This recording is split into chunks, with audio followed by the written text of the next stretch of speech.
Welcome to our continuing series, Questions and Answers, from the works of Sri Aurobindo and the Mother. Today, Consecration, Part 6, from the Mother. Then self-consecration to this divine essence, to this eternal law, integral self-giving at every moment, in all one's actions, complete surrender. One is now only a docile instrument, a faithful servant before the Supreme Master. The love is so complete that it causes a detachment from all that is not the divine absolute, and perfect concentration on Him. This consecration to humanity manifests in 4 domains. One can give to others in 4 ways: material gifts, intellectual gifts, knowledge, spiritual gifts, harmony, beauty, rhythm.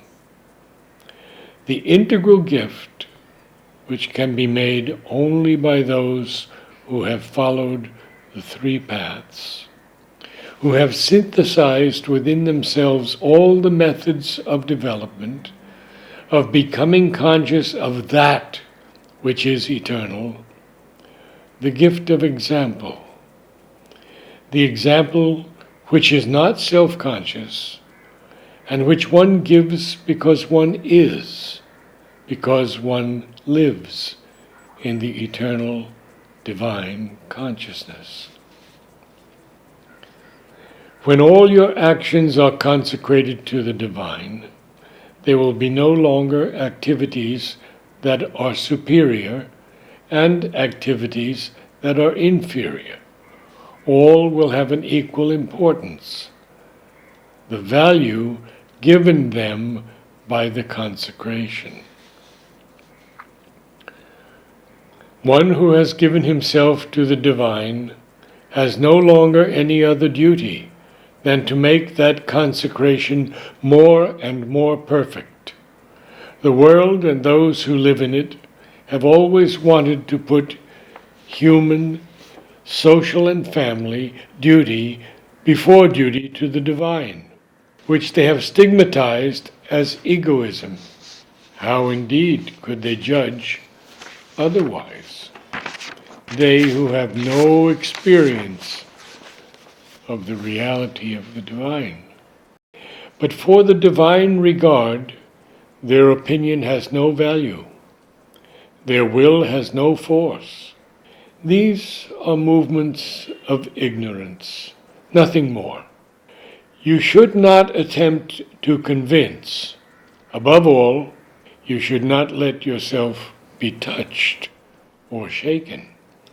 You must shut yourself carefully within your ivory tower of consecration and await from the divine alone help, protection, guidance, and approbation. To be condemned by the whole world is nothing to him who knows that he has the approval of the divine and his support. Vital relations are always dangerous. A complete, absolute consecration of the vital to the divine is the only solution. The aspiration in the cellular consciousness to the perfect sincerity of the consecration, and the lived experience, intensely lived, that only that absolute sincerity of the consecration allows existence. And the immense habit of depending on the will of others, the consciousness of others, the reactions of others, and of all things, that sort of universal play acting everyone does for everyone, and everything does for everything, must be replaced by a spontaneous, absolute, sincerity of consecration. Be perfectly sincere in your consecration to the Divine's work. This will assure you strength and success. Be sincere and absolute in your consecration to the Divine, and your life will become harmonious and beautiful. Disciple. Z's letter is enclosed regarding his wife. He hopes to receive a token of thy grace to take for her. Mother. Let her purify the outer being and abolish the ego by a complete and perfect consecration to the Supreme Divine, and the obstacle will be removed. The adverse forces are allowed to act only in order to compel us to make ourselves pure and receptive enough for the descent and the union with love and blessings. Question. Sweet Mother, is our vital formed solely of desires, selfish feelings, etc., or is there something good in it too? Mother. Energy, strength, enthusiasm, artistic taste, boldness, forcefulness are there too, if we know how to use them in the true way. A vital converted and consecrated to the divine will becomes a bold and forceful instrument that can overcome all obstacles.